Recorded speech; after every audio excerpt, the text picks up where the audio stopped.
Hey guys, Kirk here, and thank you for joining me on a new video on the channel. In this video we're going to be looking at procedural foliage volumes. We're going to look at how to set it up and how to start spawning large assets onto our landscape or an environment just using the procedural foliage volume. On a personal note, this is what I would do if I'm creating an environment. I would, like last week's video where we spawned our grass and our flowers and all that kind of little foliage using the landscape shader. If you've not seen that video, go and check it out. It'll showcase how to use masks in an environment to distribute foliage correctly. And then when I come to do my larger assets like my boulders, rocks in a scene, and foliage like trees and big plants or big bushes and things like that, I would use the procedural foliage volume. So like I say, in today's video, that's what I'm going to showcase. Before we get started, I've had quite a lot of comments asking for help on my YouTube channel itself in the comments. As nice as this is, it's not the best practice to do when you're needing help for things like landscape shader or, you know, like foliage things and all this good stuff that I showcase in my videos. Ask the question on YouTube as much as you want on the channel, but in there I'd still, if you're needing help, if you're commenting on the video like you could have done this, you could have done that, I welcome that as much as you can. I do welcome it and take that feedback. But if you're asking a question about maybe something's wrong with your landscape shader, I don't know. If you're asking that kind of question, jump in the Discord. This is the best place to be if you want questions answered for your landscape shader. If you ask some kind of questions in the YouTube comments, I will just say to you, come in the Discord and ask in there. It's the best place. Like if I showcase the Discord at the minute, there's this situation here where I had a guy who's following my YouTube series Build Worlds, and he's coming here and this is what his landscape looked like at the start, and then he made some changes and this is what it looks like now. So I've offered a load of help to him. I've had him share his landscape shader with me, and then I've tried to help as much as I can. I think he got it sorted. I'm not 100% sure, but I think he got it sorted in general anyway. But the point I'm making is jump in the Discord, ask your question in there. As you can see on the left hand side, there is plenty of chat rooms to ask your questions in, and once you come in you may only see this room or this room.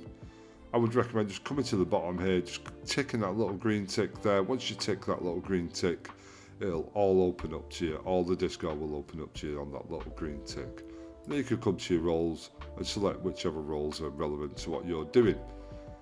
So yeah, if you have any questions, just jump in the Discord. If it's anything about, you know, help with any kind of videos that I have. Okay, so back to the video. Oh, I will showcase one thing. In this video, I'm going to be using some Quixel trees, which are blackadder trees or the European, whatever they are. They're not the new ones, the hornbeam ones. They're the first release they did.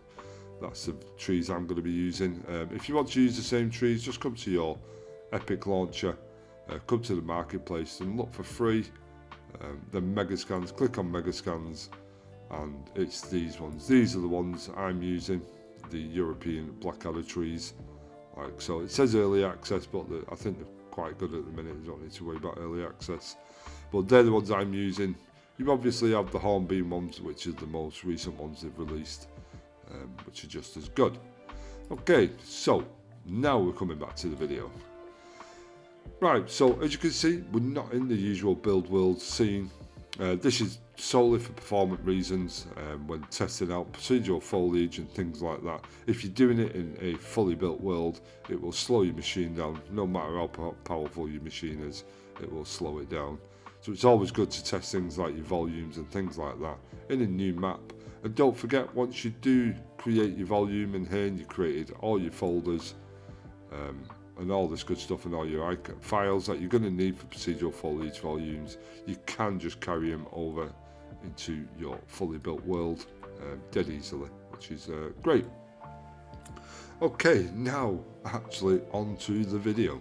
What we're going to need to do first is go to our editor settings, go to edit or editor preferences. We're going to click on that, let this open, and then at the top left here you'll see that tab all settings. Just click that and go in the search bar and go foliage, or if I spell it right, foliage, like so.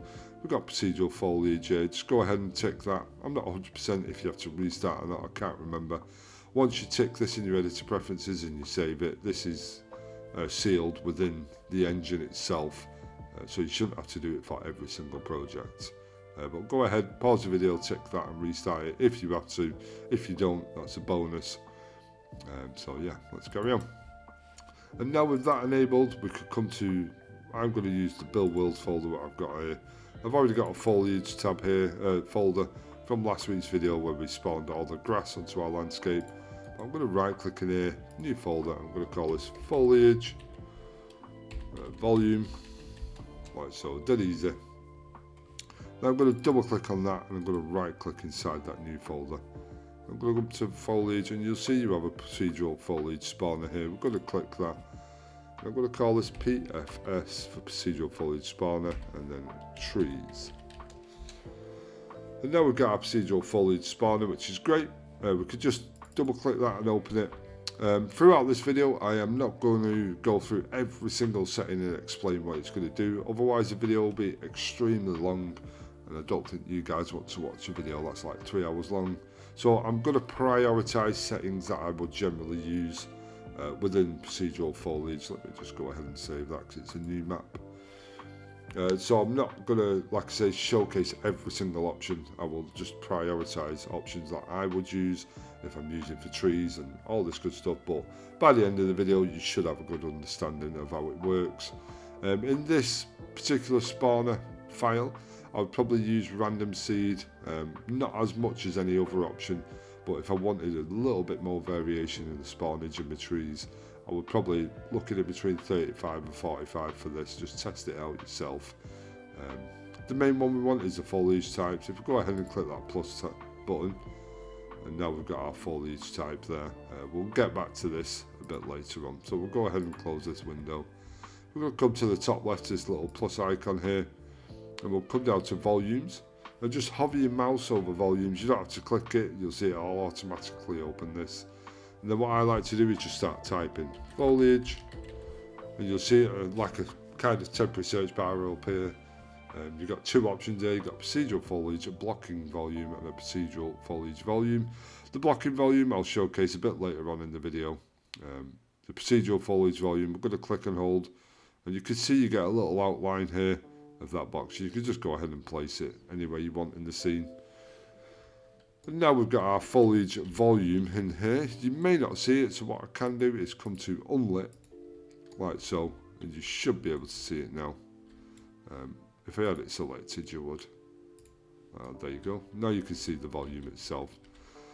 First off, there's two ways you can expand the size of this volume. You can press R on the keyboard and use it like you would with a static mesh, and just simply increase the size, like so.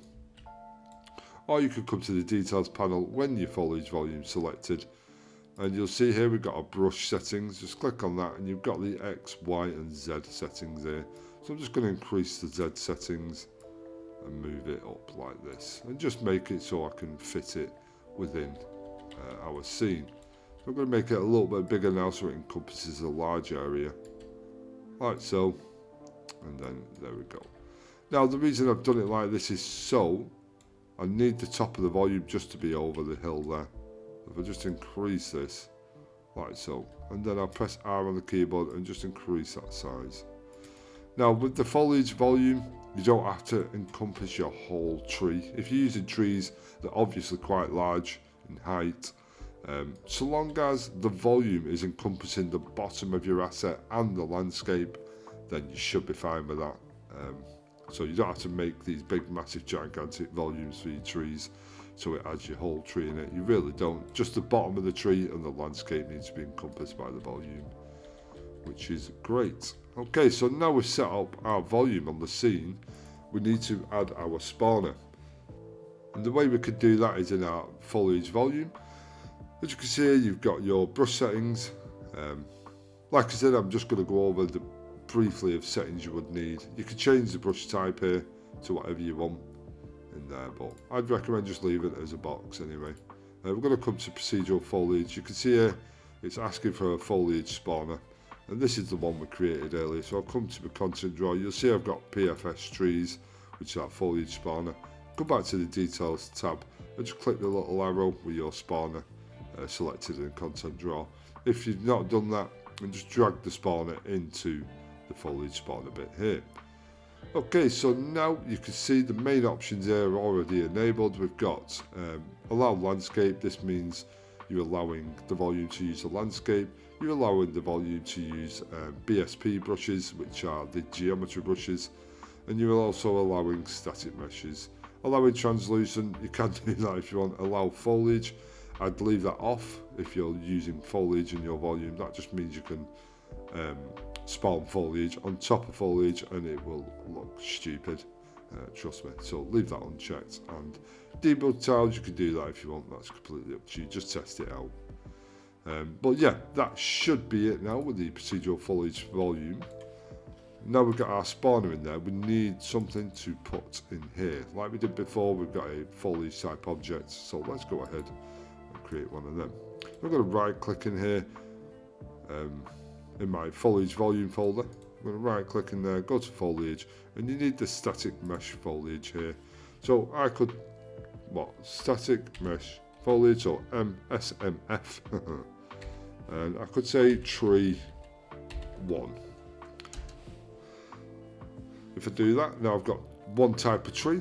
If I double click on this and open this up, we don't need our, oh wait no, yes we do. What we're doing now, so this static mesh tree 1, what we've just created just now, just click and drag that into that foliage type object, like so. Hit save, and you can cross that off if you want now. And now we've got all our options for this particular foliage spawner. As you can see, it's already opened up the categories that you're primarily going to use within this spawner. These are probably, these below here, I'll probably never use them. Apart from the virtual textures, I'll probably get onto that in a more advanced tutorial with virtual textures. But for now, what we've got here, we need, so that's pretty cool. Let's come to my outliner. I'm going to go to Procedural Foliage Volume. Now I'm going to go to Procedural Foliage. And now our button here should be highlighted. If you're not highlighted with the Resimulate button, I'd highly recommend just skipping back with the tutorial and going through it again. So you've got this highlighted. You do need that. Okay, so now that's fully working. All we need to concentrate on now, guys, is this foliage spawner. What I want to do is change it to lit mode, because that looks a little dull. And what I'm going to do here now, I'm going to choose a foliage type. So I'm going to come to Blackadder. This relates back to what I was saying earlier on about the type of tree I'm using. The first thing I want to use, actually, when you use the Quixel trees like this, one good thing to bring in is if you come to your MS, this is when you've imported the trees to your project, come to your MS presets, or just click on it, and you're looking for MS foliage material, just double click on that, and then you'll see a global foliage actor. I'm going to double click on that, and you'll get that blueprint there, the global foliage actor. You could just click and hold and drag that into your scene. And what this will do, it will allow you to control your tree assets on a global scale. That's what that will do, but I'll showcase that a little bit later on. Okay, so dropping back down, we're going to come to our Blackadder folder here, where our trees are. Now, in the geometry folder, you'll have two types of folders. You'll have a pivot painter and a simple wind. If you've got like a top-end machine and you could take over Google with your machine, then go ahead and use the pivot painter. These are essentially your more high quality trees. I could probably use them here, but I've not changed them to nanite, so I'm going to keep with a simple wind. These tree assets here that I've got here, I've already converted to nanite. You can simply do that by pressing Ctrl A and selecting them all. Right click on any one of them, just wait for the menu to pop up. Go to nanite and enable nanite for selected. This is very good for performance reasons, so I would suggest pausing the video and enable nanite for your trees as soon as you can, as it does work very well with Unreal Engine 5.1. I've already done that, so I don't need to do that right now, but I do need to select a tree. As you can see, I've got some field trees here, some little bushes at the bottom here, but I'm going to look for this forest tree here, just this forest one, and then I'll just drag that straight into the mesh like so, and there you go. Our trees have spawned in and are ready to be used. The first thing I'm going to do, because it's just a tutorial and I'm testing, I'm going to turn that wind off because it does kind of put you off with all the trees bending. So what I want to do is use my global foliage actor here, what we dragged in a little bit earlier on. Just going to click on that and come to the details panel, and you'll see in here I've got wind. So for this I'm just going to click on wind noise 0, just go through them and just put them all to 0. And there I've just turned off the actual wind for that particular tree. That's the reason it's good to use the global actor for the Quixel trees in here. I could do another tutorial on that and go through the foliage material that they do use. I'm just going to come around here so we can see this. Now, there's a reason I put the volume within this humpy bumpy bit on our landscaping. It's just to showcase this, and this is going to help us when we go through the options here. Okay, so now we've got our volume set up, our trees are actually in the volume and all ready to mess with. And what I want to do now is go through these options. We'll do this, and then I will look at the blocking volumes to create some gaps. Okay, starting at the top, you should be familiar with this, the mesh for the trees, which is self-explanatory. You need to put your mesh into there. This static mesh foliage only takes one foliage, but I feel that's better as it gives you more control over that particular foliage set. Okay, in the advanced tab here, this override materials and nanite override materials, you could just simply add your own materials in here. You just click the plus icon, and if you've already got a foliage master material or a foliage material instance that you want to use on your foliage, then feel free to drag it in here. That's what that little section's for. Below that is placement. The placement, I pretty much would use all of them apart from the height. You don't need to worry about the height, we'll get to that later. And then there's the procedural bit, we'll go through that as well. But I'll try and speed it up a little bit because I feel the look at that, how dense that is. I feel this video is getting a bit long already. We've not even started with these options. Okay, so placement Z offset. What is this? So if I come to the bottom of our tree asset right here, let's get a little bit closer. There you go. What I'm going to do for starters, where is it? Is it in instance settings? Yeah. What I'm going to do, I'm just going to turn off our shadows here for this. We get a little bit more performance because there's so much trees in here. With the shadows enabled, it gets a little bit laggy because you don't need all them shadows. But yeah, we'll just turn that off. Anyway, Z offset. Bloody hell, I'll get there eventually. What a Z offset is it's the minimum and maximum of which the bottom of our foliage, be it a tree or rock or whatever, is sat on to the landscape. If I go down a bit, you'll see that the bottom of the asset is perfectly sat on the landscape. As you can see here, this little grey bit is a landscape and this is a tree. If I come in here now and say I put -10 in the minimum, do that. One more thing. When you make a change in your static mesh foliage actor, you would need to come back to your procedural foliage volume, click on the details tab and the resimulate button, what I talked about a bit before. Just click that and it makes the change in the scene. This can be good and it's a pain in the bum at the same time, guys, so my apologies for that. Well, I don't know why I've just apologised for it, because it's just the way Epic have set it up. But anyway, moving back, as you can see, you've got a black line there that's going across the bottom of that tree, and that's solely because of this Z offset.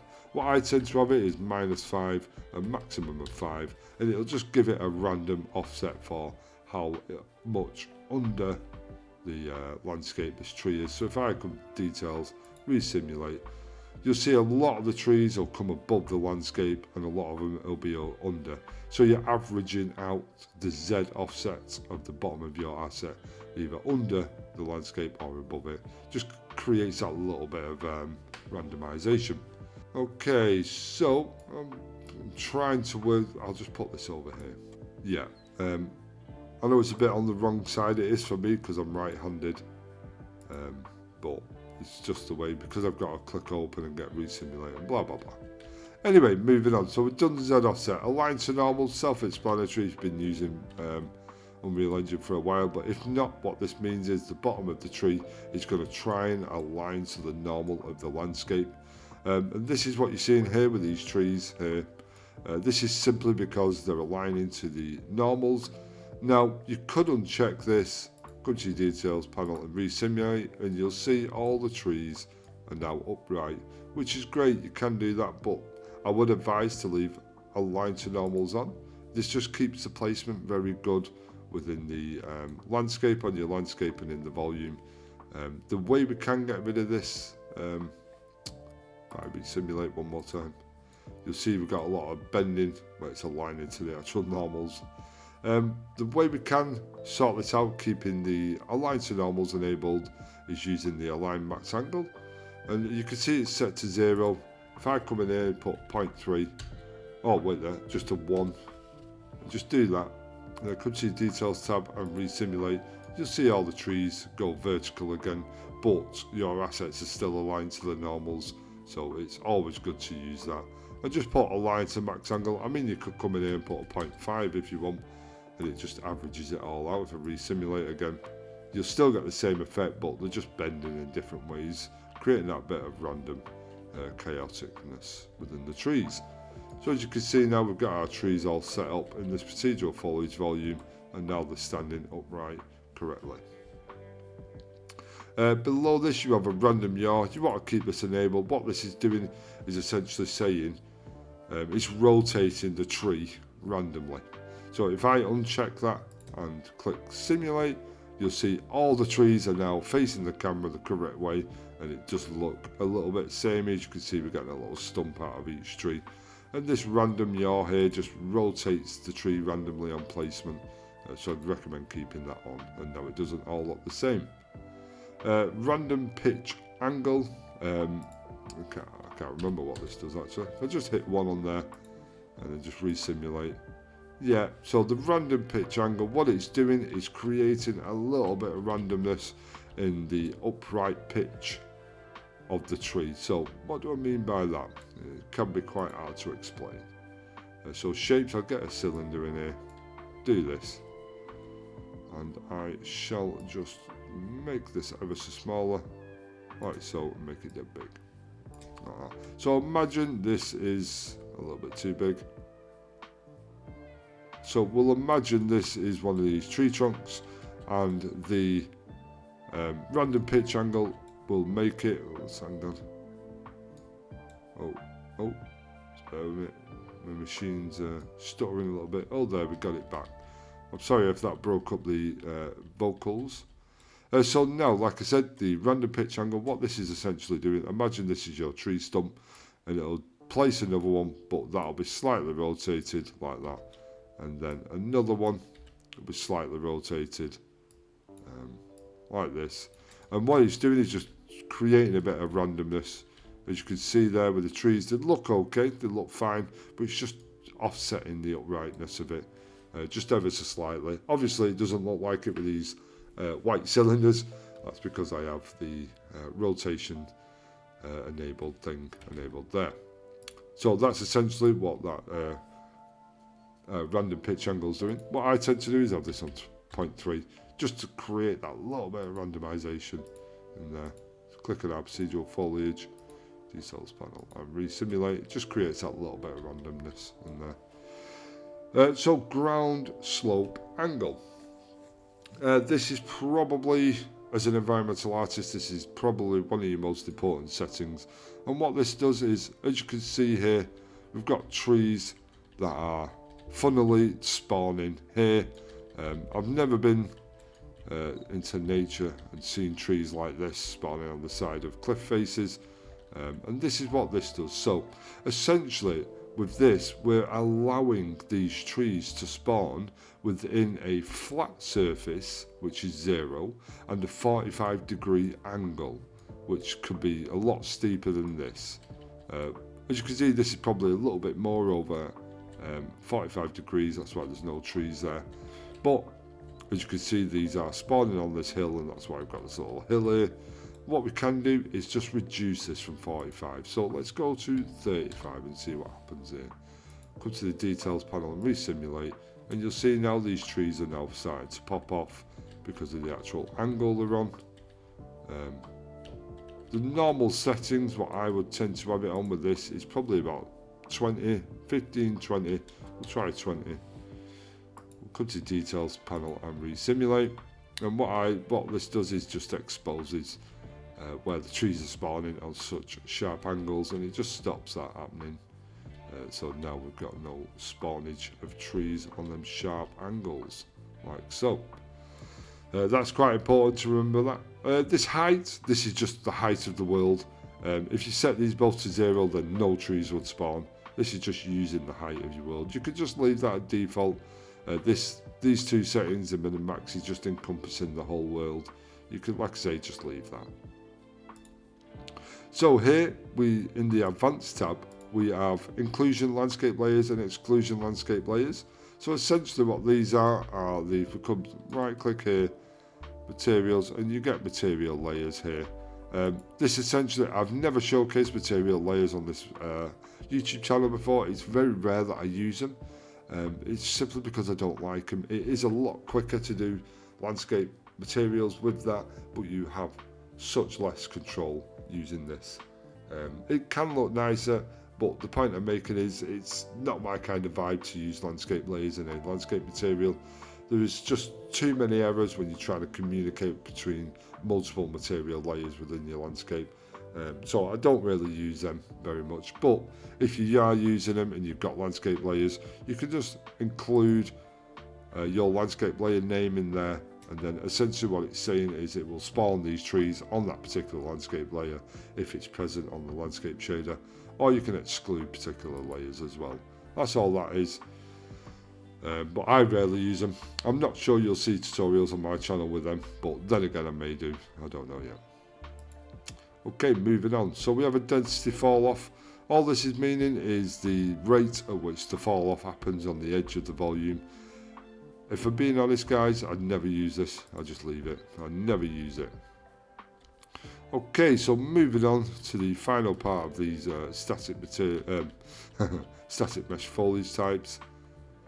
We have collision radius. So this collision radius, I'm going to get our friend in here again, that friendly cylinder, which is here now. Just let me machine catch up because it never likes these basic shapes. Bear with me. Machine stop. Oh, there we go. We're back. Okay, so we've got to drag this a little bit closer to this tree just to showcase what this is. That'll do. Let's move it down. Okay, so now we've got this sorted. Right there. Make that bigger. I'll put one on the other tree as well. Okay. Maybe one on this tree as well. Like so. Okay, so as you can see here, we're at a stage now where we have got collision radius.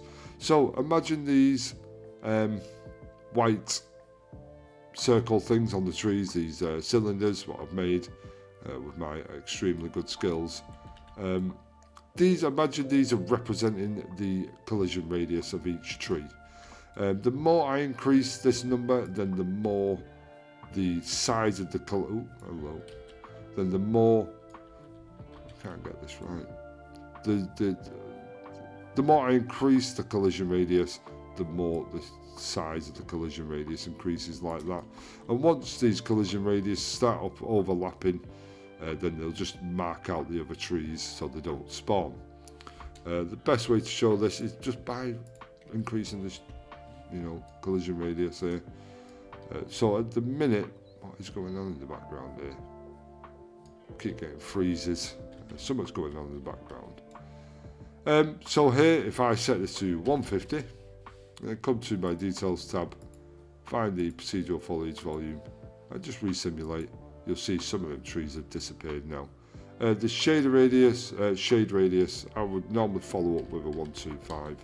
It just adds that a little bit of extra randomization in there. Resimulate, and you can see there that it's scattered the shade radius, so it'll spawn and it'll despawn certain things in the shade of these trees. So now you're getting a little bit more uniform presentation, but it does look like a good little forest up to now. Okay, number of steps. It's hard to explain. This section now, guys, is just clustering. This is where we're going to finish off with this, which is just your clustering. So number of steps, if I increase this to 5, we'll come to the detail panel and resimulate, you'll see what this does, the number of steps, is it increases the amount of clustering trees within that volume, if you can understand what that means. It took me a while to understand it. And so essentially some trees will be on their own, and then you'll get little groups of them that are clustering up together, and it just creates a little bit more. You get your initial seed density. All these options here, they're not really massively important, but this just enables a few little clumps of trees, and you would particularly need to be using a procedural foliage volume that's massive for this to kind of work right. So if I just increase the size of our foliage volume, like so, details, resimulate, we'll get a lot more trees in here. And what this does, number of clustering, if I put this to 2, and then come and resimulate, it just creates a lot more clustering of trees together in one place. So you'll get ones like this, what is essentially spread apart, which is fine. But then if you come through like this, you'll see a little cluster of trees that are all together, which are ignoring your collision radius, but they're not ignoring it. But if you say I reduce that back to 100 and then click resimulate, you'll get a lot more clustering, like these trees are getting close to each other. And that's all these settings are doing here, them clustering settings. There's really no point. I would just recommend making a copy and then going through these and just seeing what they do. I can go through them all, but they're just, I wouldn't say useless, it's just the amount, like where your seeds spread, and just creates clusters of trees in a particular area, where other areas there'll be a lot more spread out. Okay, so now we've got a general understanding of what these do. Like I say, create a copy of this and play with the clustering. You might find something that you want to do there, or you might like it, and so on and so on. But that's pretty much the important options. Like I say, the placement is important, and collisions. They're probably the two most options that I would use when creating assets like this. Okay, so from here, keep in mind, we do have our foliage folder, foliage volume, and we've got our PFS trees, which is our foliage spawner. We can double click on that, and you can even go in here and create a new one and add, like, if I got SMF tree 1, I left control and D and duplicate it, that'll automatically be named to SMF tree 2. And I can go ahead, open this up, and I can change the actual tree. So let me get a little bit organization going on here. We'll go to Blackadder, geometry, simple wind, and then we'll drag this one in here. Just do that, like so. I'll go ahead and save that. Keep in mind it's saved all the settings from what we've just been working on. I'll come in here now. Build worlds, foliage volume, SMF tree 2. I can just drag that into there. So I've got tree 1 and tree 2. Hit save. I come to my procedural foliage volume and just resimulate. And now I've got 2 different types of trees in there. And it'll all spread them out evenly, which is quite good.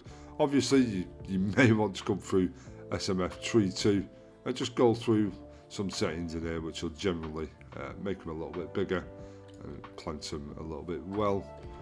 But as that stands there, I like the look of that tree formation. One more setting I would like to show. Where is it? If I turn my static, right, shadows back on. Where's that one more setting that I do want to showcase? Is it in growth? Yeah. So here's one more, guys, which I did forget about until now. You have a growth, you have a max initial age and a max age. So what this is saying is you have a max age of your tree and a minimum age of 0, of course. But if I set this to 5 and then set this to 15 and just change this up, what this is particularly going to do is going to randomize the height of the trees. So if I come in here and resimulate, there you go. It's not going to randomize it, it's just going to make them all the same height. But the point I'm making is, like, if I set that back to default and resimulate, there you go. You can see now we're getting quite high trees in there. Some of them are the same, but you can see one's here and then one's here. It just creates a bit of randomization in the height of the trees. As you can see, these littler trees are all different heights. Now, just thought I'd showcase that. Max initial age, leave it 0, but you can increase the max age. Like if I increase this to 25 and then resimulate, you'll see a lot of the trees are getting big.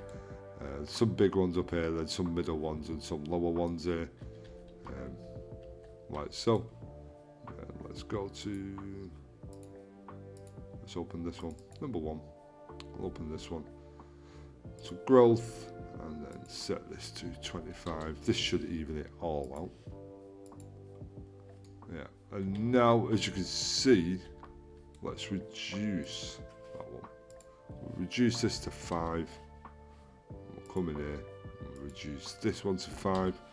This is getting a bit long-winded now, this.